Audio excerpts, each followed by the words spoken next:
হঠাৎ করে তোমার জীবনে একজন আসবে। সে তোমার কথা বলার সঙ্গী হবে, তোমার সব দুঃখ কষ্ট ভাগ করে নেবে, তোমাকে সাহস যোগাবে, তোমাকে ছোটোখাটো বিষয়ে যত্ন করবে, তোমার যত কষ্ট কথার মলম দিয়ে সারিয়ে তুলবে, তোমাকে রোদে পড়তে শেখাবে, বৃষ্টিতে ভিজতে শেখাবে, দিনের পর দিন রাতের পর রাত তোমার সাথে কথা বলবে। তখন তোমার মনে হবে, হ্যাঁ, এই রকমই একজনকে আমি চেয়েছিলাম। অনেক বছর অপেক্ষার পর আমি তাকে পেয়েছি, আমার পাশে আছে একজন।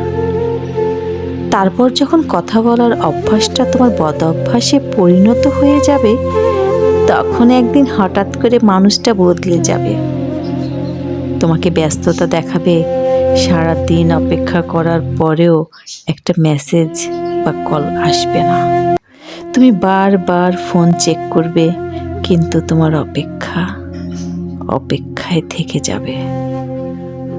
প্রথম দুই একবার কল করে তোমাকে বোঝাবে সে নিরুপায়, তার জীবনে খুব ব্যস্ততা, তাই সে সময় দিতে পারছে না। এরপর আস্তে আস্তে সব যোগাযোগ বন্ধ হয়ে যাবে। তুমিও বুঝতে পারবে সে আর তোমাকে সময় দিতে পারবে না। তাই তুমিও মেসেজ বা কল করে বিরক্ত করা বন্ধ করে দেবে। যে মানুষটির জন্য একদিন তুমি ডিপ্রেশন থেকে বেরিয়ে এসেছিলে, আবার সেই মানুষটির জন্যই তুমি আরো গভীর ডিপ্রেশনে চলে যাবে।